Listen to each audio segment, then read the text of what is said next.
SSTI does a conference. It's very interactive. It's not just people talking and lecturing. And they take that interactive, participatory type approach to a new level. We're going to start bringing that into the FLC. You'll see a taste of that next year. You'll see even more of it in 2020 as we do that, because you're the experts. And if you're not the expert, you're in the motion toward being the expert. And so getting you involved with solving the problems of the federal labs and FLC, it makes perfect sense that we use you in more of that style. So I've been very impressed with that. Now with Jason, Jason is he's the Membership and Development Director of SSTI. He's actually worked on several projects with the FLC already. They're located in Columbus, Ohio, but they're truly, they don't talk about themselves like this, but I think of them as the think tank for the TBED community. They drive policy. They help shape the community and focus it toward the long-term solutions and bring people together to really craft a message and then go forward with it. And so I'm very envious of that, and I hope to replicate that in everything I do as well. So with that, I'd like to introduce Jason. I just ask that you help me welcome him.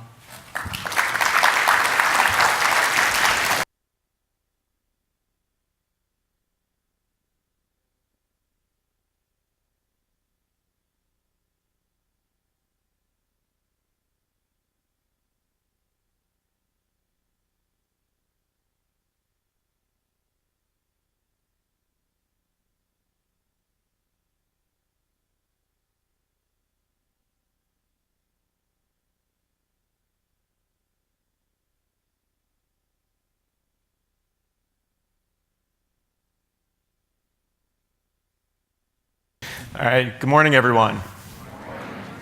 Okay, good. Seems like the mic's working. So happy to be here speaking with all of you today. Thank you, John, for that introduction. Maybe less thank you for the pressure of making me try to enlighten all of you this morning. I'm looking forward to a conversation at least, and no promises beyond that. I do want to start off saying that Dan Berglund sends his regards. Sorry that he can't be here, but again, I appreciate the opportunity to be here and speaking with all of you today. So the conversation I want to have is around opportunities for federal tech transfer, and particularly thinking of opportunities in the form of those partnerships with the state and local organizations, with drivers of regional innovation economies, like John was alluding to in his opening remarks there. And before I do that, let me just say a couple more words about SSTI. So if you're not familiar, you understand kind of where we're coming from and what is probably coloring my approach a little bit. So our organization was formed a little more than 20 years ago, primarily to work with the state science advisors to governors throughout the country. Since that time, though, as innovation has become more and more important to the overall economy and our lives, the work that's being done around innovation has really shifted, not so that it's no longer just with state organizations, but then also with nonprofits, agencies at the state and local, and also, of course, the federal level. So we work with those groups. We also work with federal labs and with universities and with other interested stakeholders. And so while our name is the State Science and Technology Institute, you normally hear us referred to as SSTI. All of the work that we're doing is really aimed at strengthening programs that create a better future through science, tech, innovation, and entrepreneurship. And the types of things that we do to attempt to strengthen those programs is, as John mentioned, we're trying to drive policy, connecting people with each other, providing education, and staying on track of a lot of the trends that are happening in the industry, whether that's with state policies, programs, budgets, and other important issues.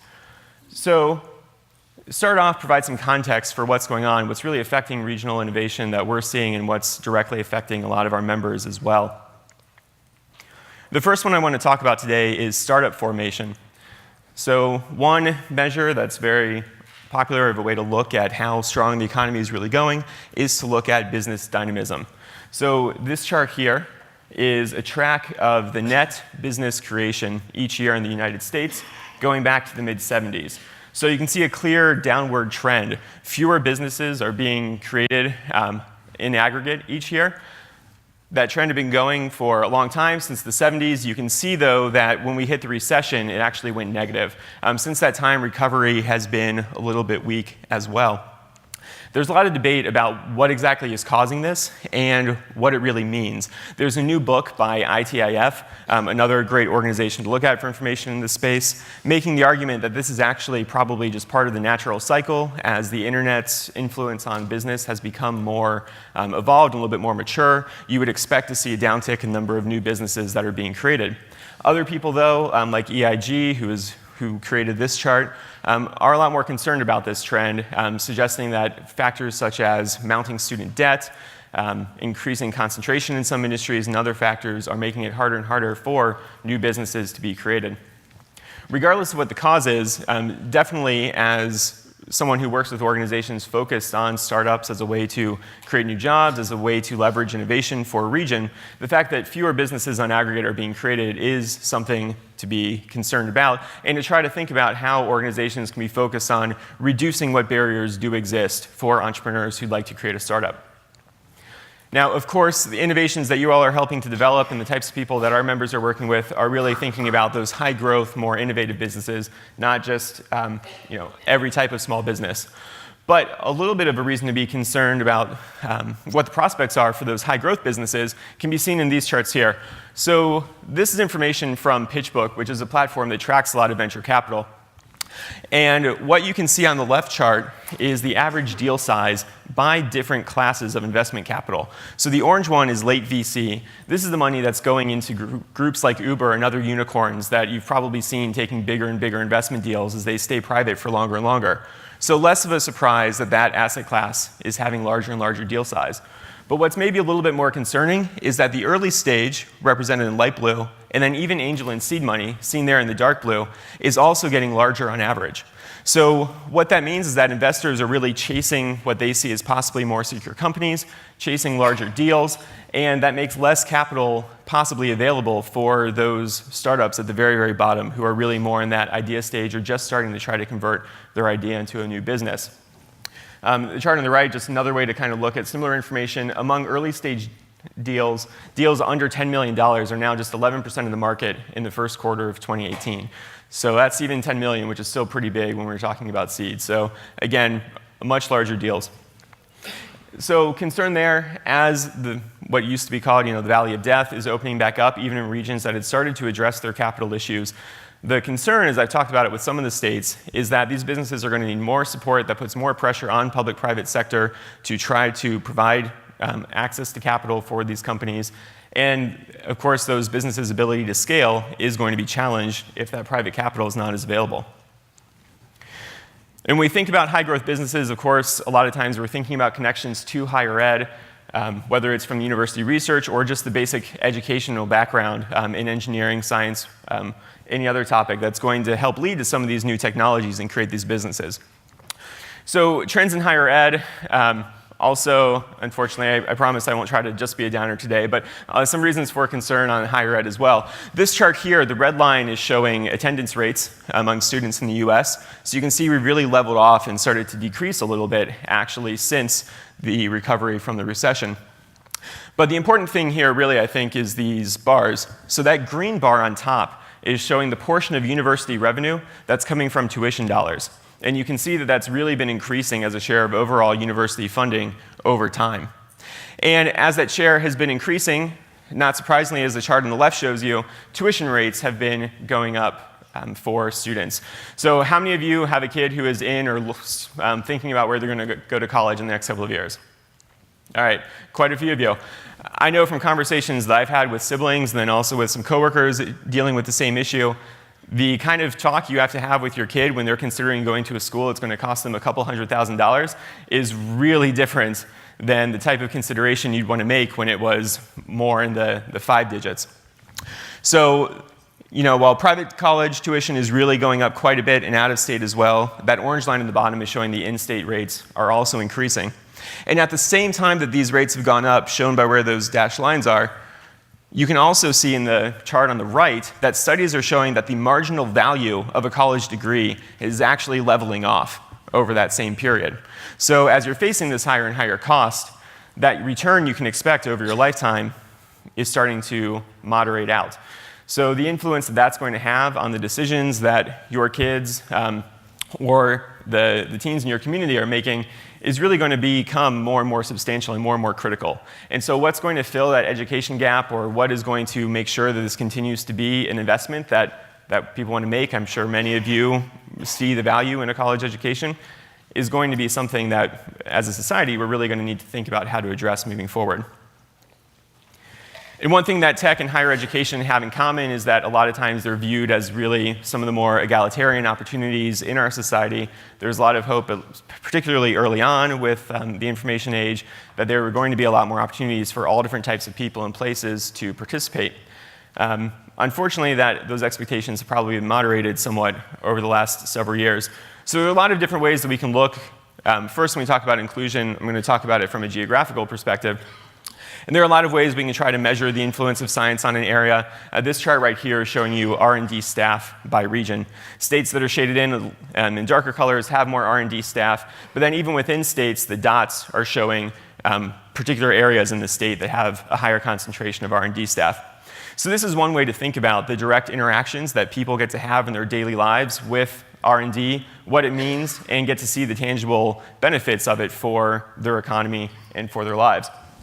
And what's possibly concerning about this, as people who care about R&D and think that it's a really important investment for society, is how many portions of the country really don't have a lot of R&D staff. You can see a huge section in the middle that really doesn't have a lot at all.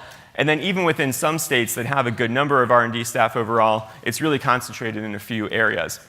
So obviously, some of this clustering is going to be natural from our perspective, and there are cost efficiencies and good reasons why this exists. But I think what ends up happening in people's daily lives is that if you don't have a strong connection in your community, in your region, or even in your state to an R&D sector, then it's harder to see why it's important. You're not seeing its effect in your life again. And so your cause to support it is probably more limited.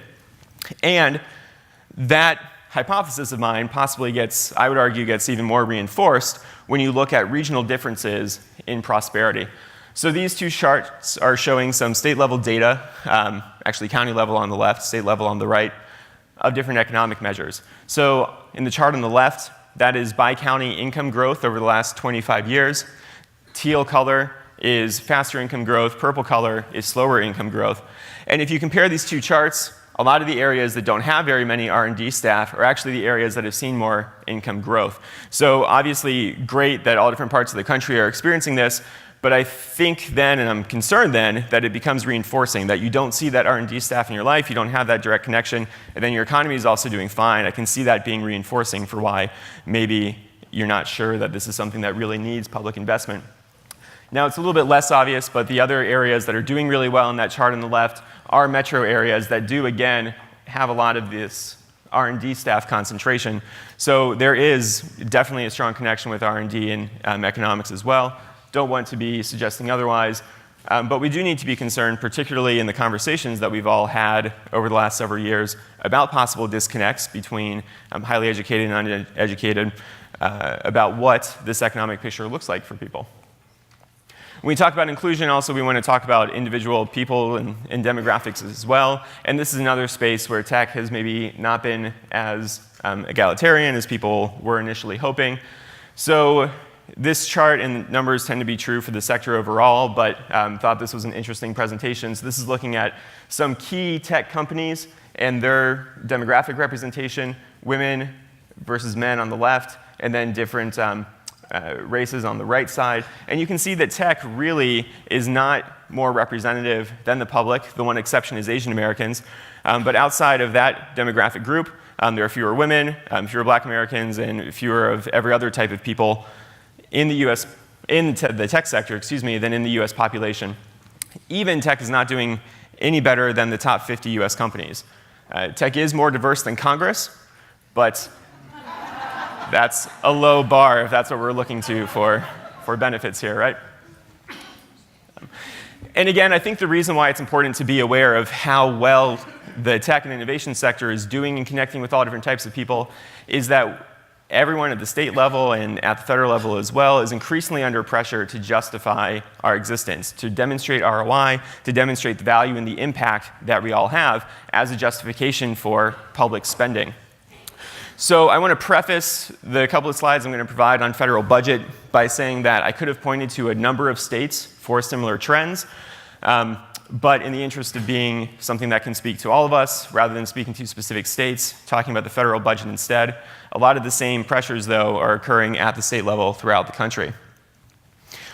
So when I say federal budget, I'm sure your initial reaction on the heels of the FY 2018 budget is probably excitement, right? In terms of where the administration's request was, and in terms of some other budget pressures, things came out relatively strong. So R&D was up for many agencies, not up overall. It gets a little bit technical in how you're going to measure it, and there's some debate about that. But essentially, R&D is still coming down from the stimulus era, but not nearly as down as it was initially proposed. On innovation programs and economic development programs, Congress very strongly came back and supported a number of programs that really help make connections between innovators and researchers and between businesses. So the chart on the right bottom there is the Manufacturing Extension Partnership. That is a great source of potential partners, and I believe some of you work directly with them in your communities. So that program was bumped up to $140 million after several years of just steady funding, so that was great to see. Regional Innovation Strategies. This is a program run by EDA. How many of you are familiar with it? Great, so I would love to see that number go up because actually this is one of the probably few federal programs that actually federal labs are eligible for. So this can be a program that you can apply for to get money to help fund some regional partnerships or something that you might want to be a partner on someone else's regional innovation strategy. The funding can go to help fund activities that are going to address regional needs and deficiencies. That could be commercialization, that could be helping to build a startup fund, that could be a workforce-focused issue. So a lot of good opportunity here. This is the one that SSTI is very heavily involved with, and the program went up $4 million again this year to 21. But while on the spending side, things are really good right now, and we all do have legitimate reasons to be happy with the investments and the commitments that Congress is making, we need to be a little bit more concerned about this and what this might eventually mean for spending. So this is showing federal debt, and to be clear, this is the federal debt that's held not by the government. When you factor in the debt that's held by the Social Security Administration, it looks even worse than this. But this is also for the 2017 chart, so it's before tax reform. The CBO would make things look a little bit scarier if I pulled a new one or they had a new one today. So with that being said, this is a little bit of a conservative picture of where things stand. I think we can still have reasons to be concerned about long-term impacts on the federal budget. You can see the level of debt that we're at now as a percentage of GDP. We've only passed during World War II. And obviously, what's different about World War II versus now is that at that point, we had a clear objective for why we were spending that money. We had a relatively clear time limit for when we were going to stop spending that money. Right now, I'm not sure that there is a clear strategy for why the federal debt continues to grow this much. I think we've all heard a lot about gridlock in Congress. And again, there's just not as clear of an objective.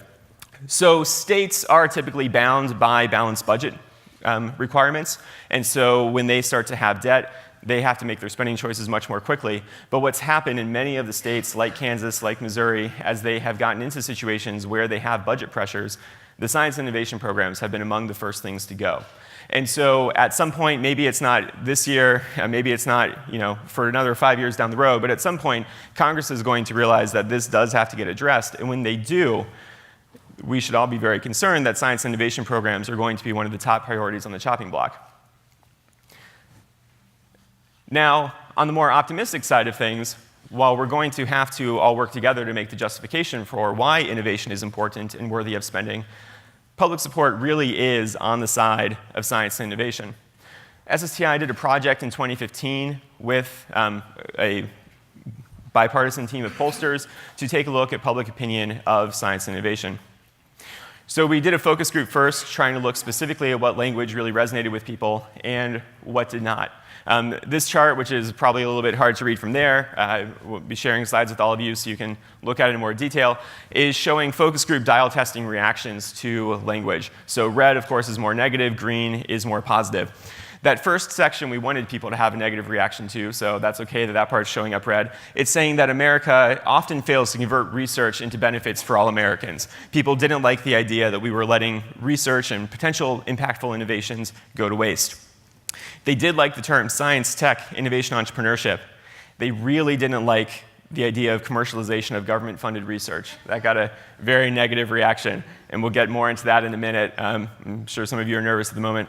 They did like smarter investments in science, tech, and engineering, and they also like the idea that American talent continues to be the best in the world. So we're seeing a little bit of the trends of the America First here, not liking the idea that we're wasting things, liking the idea of America being the best.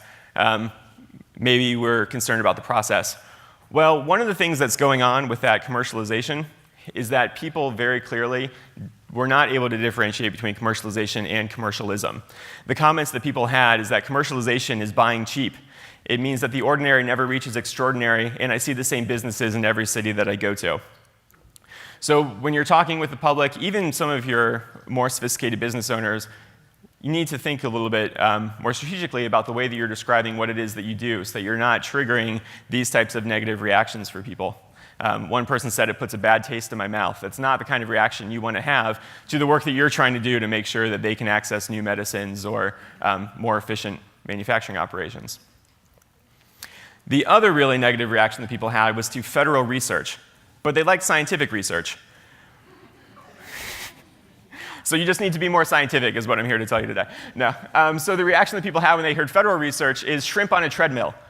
Have any of you taken a look at the wasted R&D report that's out there that comes out each year? So this is one that has gotten called out and I believe was big on Fox News in the year that it was talked about. This person also said that we need to cut out the garbage research. Another person said the government wastes money, they should be investing in things that benefit all Americans. So how many of you think your labs are wasting their money and not trying to benefit all Americans? Anyone? All right, well, thank you. Good. I'm glad to hear that that's not the case. Scientific research, though, people do have a positive reaction to. So people said things like, it's needed for just about everything. We need to support our engineers and scientists. So there is some underlying positivity here. Kind of bottom line, the words that people reacted to positively: small business, technology, scientific research. We have this admittedly somewhat unwieldy phrase that gets at the idea of commercialization, converting research into jobs and businesses. That did have a positive reaction. Innovation, economic development, and startup companies. Things that people reacted negatively to: commercialization, federal research, government regulations, venture capital, and Wall Street. And I'm sure I don't need to say, but anytime you're on the same slide as Wall Street, you need to think about the way that you are expressing yourself to other people, right? So it's going to take some work, but I do encourage all of you to really look at the documentation that you're providing. Think about the way you explain the work that you're doing to companies, certainly when you're with broader stakeholders that aren't used to science and tech transfer and how important and complicated it is. Really think about different ways that you can present the work that you do. If it's as easy as saying, we work with scientific R&D instead of just federal R&D, and that's going to get people way more positive for you, that's an easy change to make. So again, encourage you to go back, kind of think about those presentations that you're making. And part of the reason why it's important to make sure that we're phrasing this the right way is that when we get down to the nuts and bolts, the public really does have strong support for investing in science and innovation.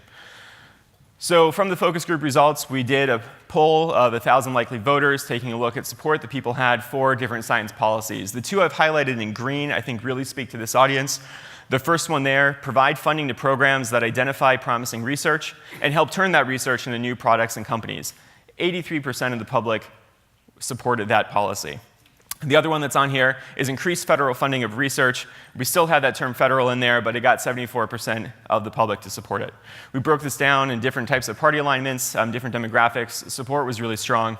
Going back to the comment that I made earlier about the perceived divide between educated and uneducated and have-nots, the one breakdown that I wanted to provide for all of you today is looking at support among people who are really also struggling financially. And the chart on the left is people who think that the economy is getting worse. 4 out of 5 of those people still supported investing dollars into federal programs that would support science and innovation. And the same thing was true for people who say that they were going to have no additional funds at the end of the month. So these are audiences that clearly would have reason to prioritize other types of spending, direct workforce training, federal aid programs, other things that might be able to directly influence their situation now, but they were still supportive of a policy that was going to help them years down the road, or maybe not even really pay off, honestly, until their children or grandchildren. So it's great to see this level of support, but again, it's part of why we need to make sure that as a community, and including our members as well as the labs, of course, we are working together to have an influence on as many regions as we can, to have an influence on as many types of people as we can, and that we are telling people that message in terms that they care about. So to that end, I want to talk for a few minutes about, again, some opportunities, and particularly in the area of partnerships between federal labs and other stakeholders.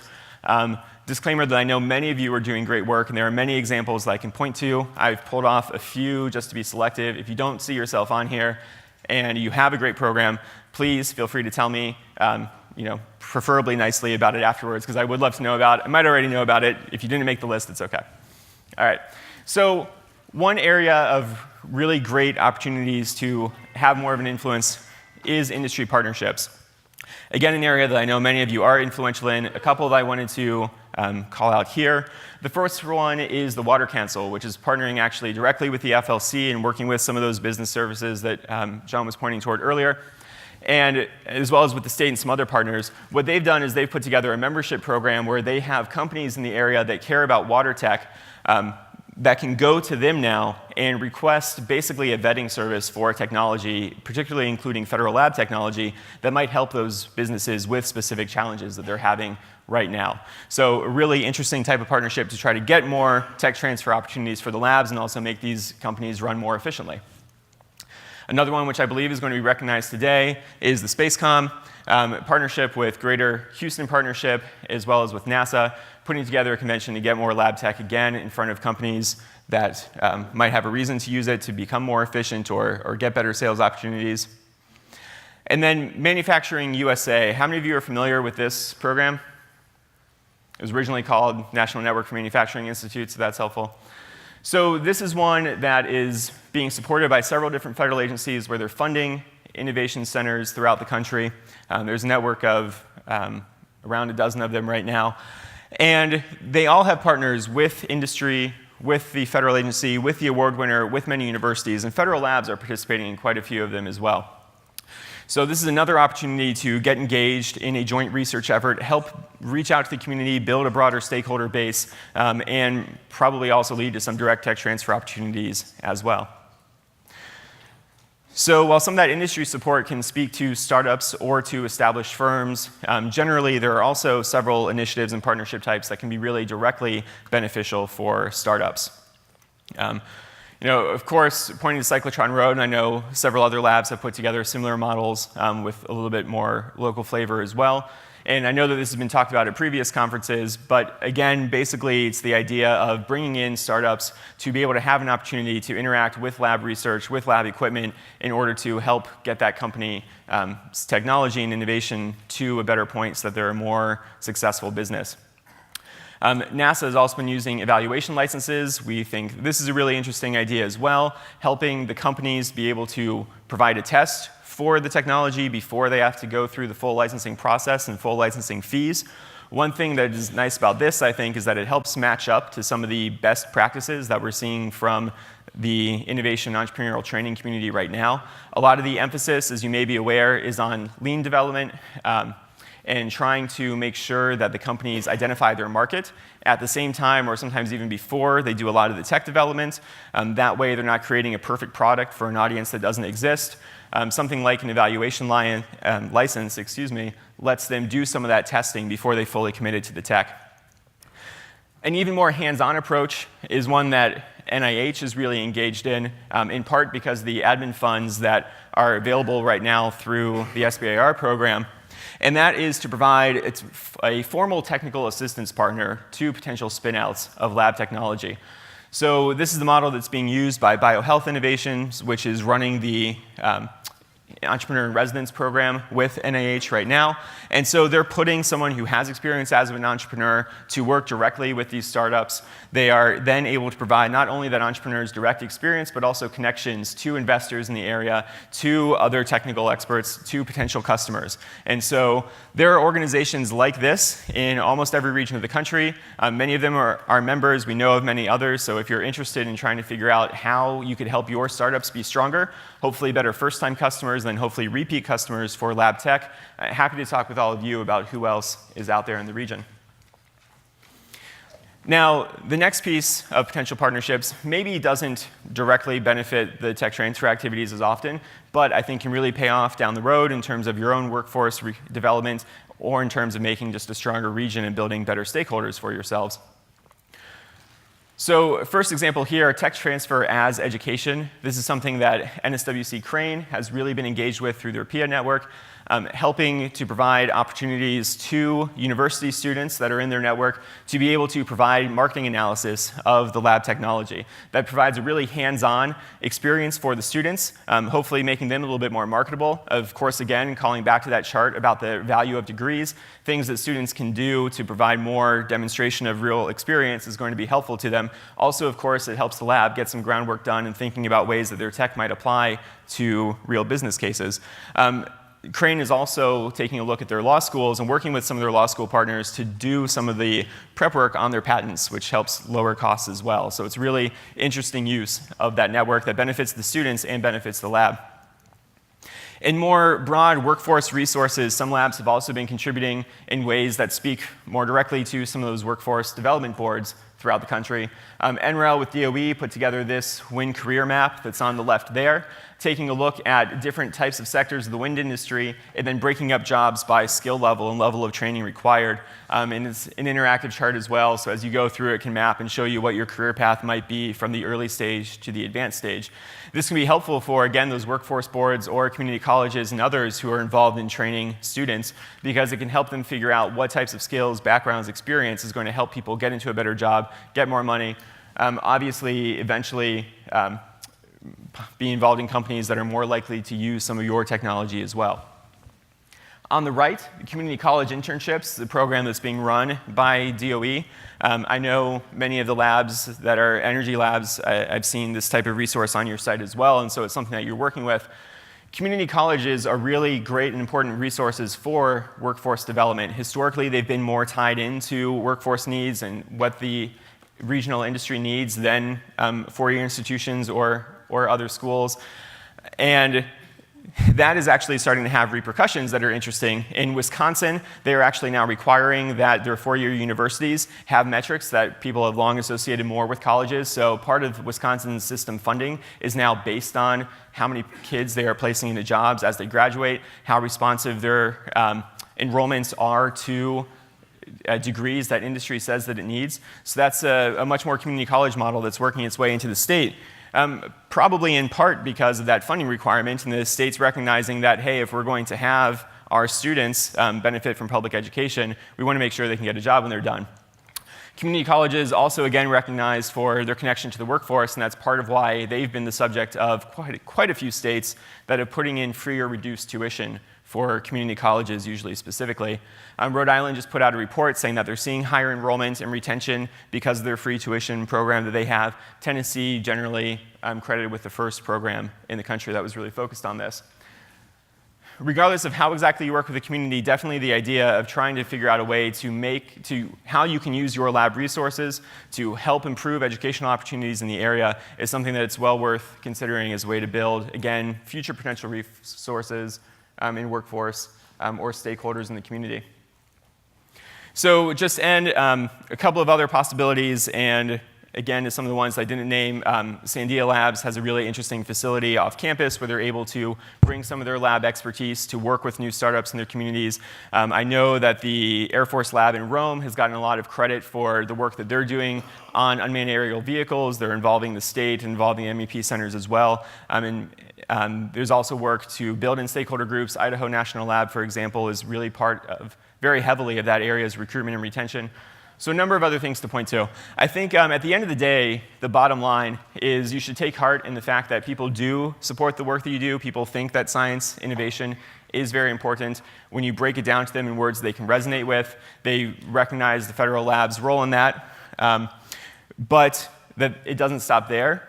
I think it would be a mistake if all of you went home from this conference and decided to be passive participants in your communities and just rely on that support to emerge naturally. So I really encourage all of you to think about ways that you can do a more effective job communicating the importance of what you do.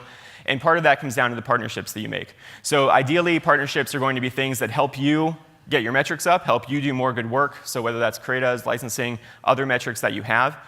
If you work with some of these networks, you can build better business practices in the community. You can make a more innovative region to be able to build the types of customers in your community that are going to be interested in your resources.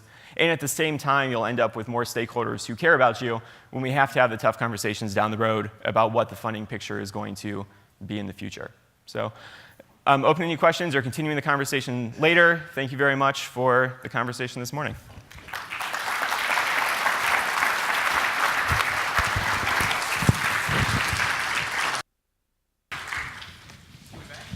10 minutes for questions.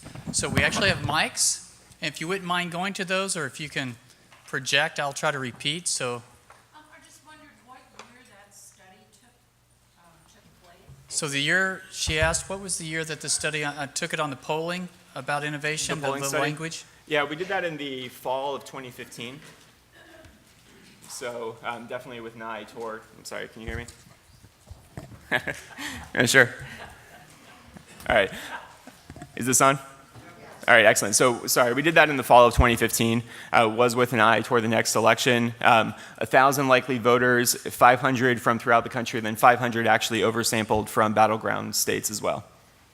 And I tell you, this is one of the things that was the hook for me with SSTI, being able to communicate that story. Because what was so interesting when they first rolled this out was, and you correct me, Jason, but the pollster they used in D.C., I don't think they'd ever seen such high levels of positive response, and the fact that partisanship wasn't a part of it. And so tremendous response, because I want to say that normally if you get like 30%, you're thinking that's pretty good, and this was like in the upper 70, 80%. So, I mean, Right. it was just almost a doubling. How supportive people are on the things that we do, but yet we have to communicate that better, right? So, any other questions? I think, just one second, I knew Ron had his hand up there. Well, that's Dick. Yes, on the education slide that you had, where the values leveling off, I had hoped that would change as tenure was being phased out. You go to a website in Maryland and look for the highest salaries in the state, and the first, like 250 are all academics, okay? So that's part of it. The other thing is I'm seeing more career fields, hot career fields like cybersecurity, more interested in the current certification and less in the degree. And I'm wondering if that is feeding this trend. Yeah, so there's been a lot of talk among people who are really interested in higher education and in workforce development more broadly about how that area of activity needs to be oriented a little bit more effectively to deal with concerns like cybersecurity and emerging tech, so it can react more quickly to some of the tech concerns and needs that industry has out there. Some of the efforts that are going on around it, I know the National Skills Coalition is really focused on trying to make federal financial aid be more focused on hours than on the type of institution at which those hours occur. So that would possibly be a very big shift for universities to be concerned about. Of course, I mentioned Wisconsin. I'm not sure to what extent exactly some of the faculty bonuses have to do with rising costs at universities. After the football coach and sometimes basketball coach in a couple of states, I know that university officials tend to place pretty highly, but I think, at least anecdotally from seeing some of the schools I've been involved with, a lot of buildings are going into those expenses as well. And that's, I don't want to necessarily criticize what universities are spending their money on, but there is a trend that they need to be concerned about, that if they don't figure out some way to put these things in better balance, they are going to face increasing pressures on the more limited appropriations dollars that they have currently. And that's something that I'm sure they would be concerned about. Dick? Jason, on your industry partnerships, I noted two organizations, the Water Council and the Network for National Manufacturing Innovation. And I just wanted to point out to the audience that on Thursday Industry Day, 2 of our 4 sessions feature each of those organizations. So this is a shameless commercial for coming to Industry Day, because you tied those together very nicely. My question on industry partnerships, though, is does SSTI have data on how the federal laboratories are supporting startups in the context of SBIR? Since SBIR is mandated federally, tech transfer from federal labs are mandated federally, it would seem like there should be a lot of leverage there. And I'm guessing there could be more leverage than there currently is. So I wonder, do you have any data that suggests what might incentivize startups to use the federal labs more than they currently are? That's a great question. I don't have data specifically on the overlap between SBIR and federal lab startups. I do know that SBIR companies, on average, have been shown to kind of outperform other companies, so strong motivation there for companies to be involved with SBIR. One thing that we are very interested in getting a pinpoint on is the number of startups and which actual startups are coming out of federal labs. We'd love to be able to track that more. John, correct me if I'm wrong, but I don't believe that data set exists currently. So that's something that I would go ahead and use this as a time to make an appeal to all of you. If you work with startups or you know that companies are forming because of your technology, please don't just count them, but also pay attention to who they actually are, because it's one thing to have that metric, and I think there is a number you can look at of how many companies have been spun out of federal labs, but the majority of startup companies fail every year. It's really, really difficult proposition to go create a new business, especially with capital challenges and everything else that we've talked about. So knowing who those companies are so you can tie that back to how they've actually performed 1, 5, 10 years down the road is really critical to being able to make the case that you're speaking about there. So please do make sure you're tracking that. And if you have the information, I'd love to speak with you so that we can take a look at that portfolio. Yeah, great question. Another one? Well, I hope you're like me.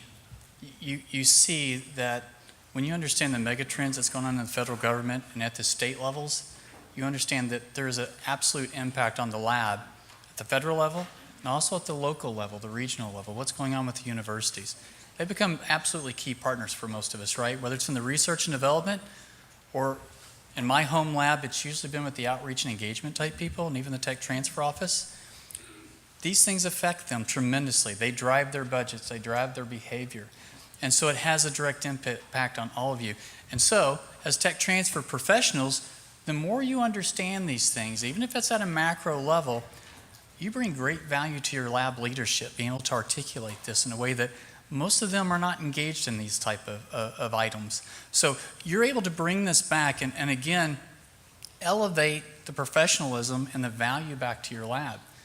And that's so key. That's one of the things that we desperately as a profession want to do is just continuing to reach higher and higher. And it's grasping these type of concepts and how do they impact us. Because in the federal government, again, we don't typically think regionally in the lab so much, but that's coming.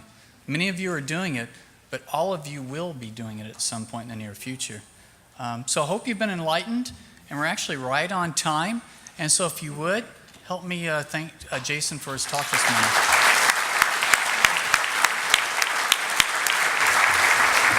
Before you get released, before you leave, one thing I forgot in my opening comment was one of the big surveys things we're doing this morning, or through this conference, is right out there across from registration is a blackboard. It's a magnetic board. And it's a feedback board. And so throughout the day, that question is going to change. We want you to go read that question and take one of the magnets and vote. We want to understand what your needs are and what you value. How many of you use your green book? One of the most valuable things we do, right? I cannot tell you, there's probably another dozen items like that we have that many of you have no idea that it's even available to you. So we want to make sure that you're aware of that. And this will be a way to help expose you to that. So take the time as you walk through there to go vote. It will continue to change throughout the day. So thank you and enjoy your day.